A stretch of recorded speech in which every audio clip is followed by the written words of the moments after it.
For some time now, there has been this raging issue about Galamsey and its attendant, destruction of our heritage. A lot has been said about it, the level of the presidency, chiefdom, and what have you. I think the issue has been that as chiefs, we are the custodians of the land for our people.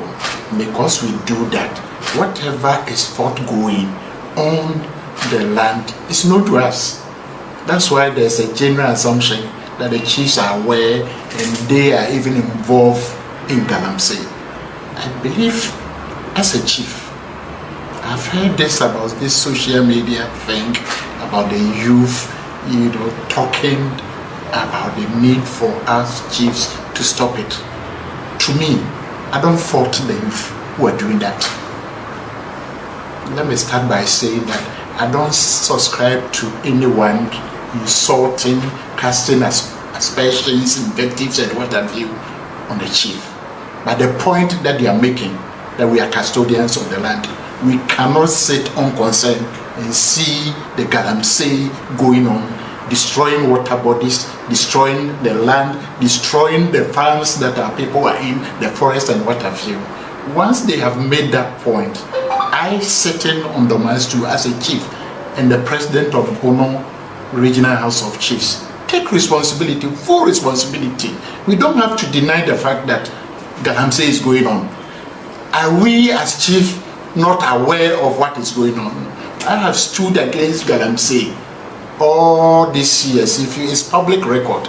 But even though I've done that, I am taking responsibility. There's no need to care some of this, the youth who are doing that. But we need to take something out of it. There's something that they are telling us that we have to take responsibility. I personally am taking responsibility for whatever they are saying.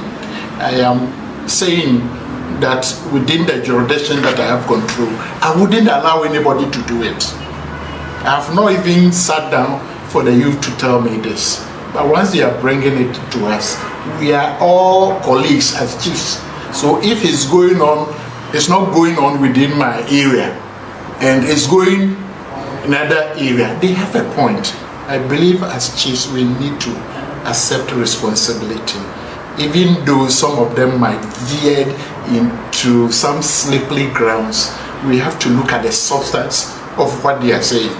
That we shouldn't sit down for Galamsey to destroy our forest. Even what is hurting is for foreigners to come and spearhead some of these things. I need no mention, but I believe some people coming. They are destroying our forest for us. Once if we are not able to stop it, the youth now, they are coming up. We can't hide. The world is a global village. Wherever they are, whether they are in the US, they are in Germany, they are in France, wherever they are asking us to take the lead. I see it as a responsibility. I wouldn't insult some of them. I would just plead with them that they should make the point without making, insulting anybody, because that is not our custom. But I think the point has to be made that we can't continue doing this to destroy the water. Look at how our waters have turned. We are not even getting clean water. Look at what is happening. I want to appeal, especially even the President of the Republic. If people say fix the country, it gives you the opportunity to handle it and handle it well. If you're able to sort it out, it means your party will always be in power.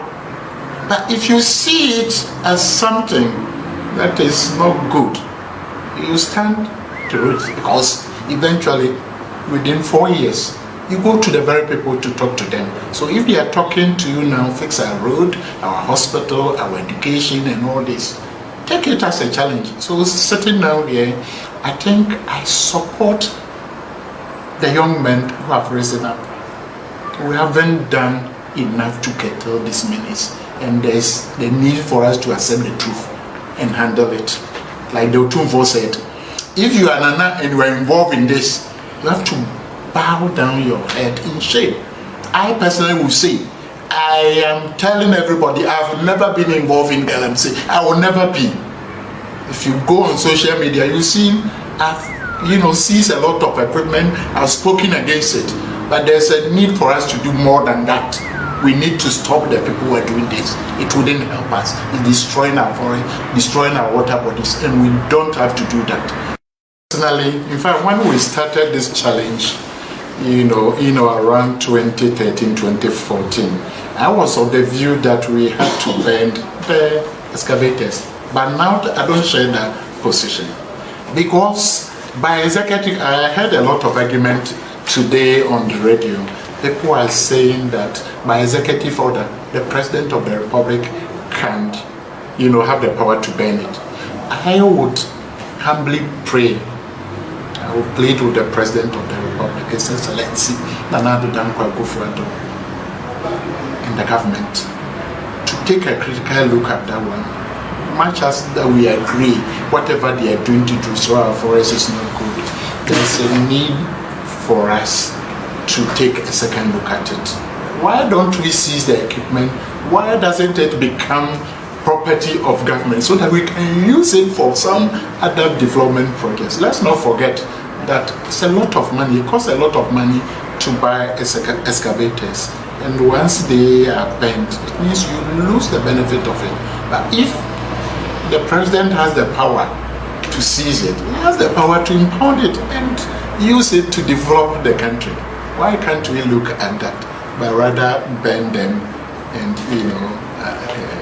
but I support the call that we have to stop galamsey, but we have to go beyond this.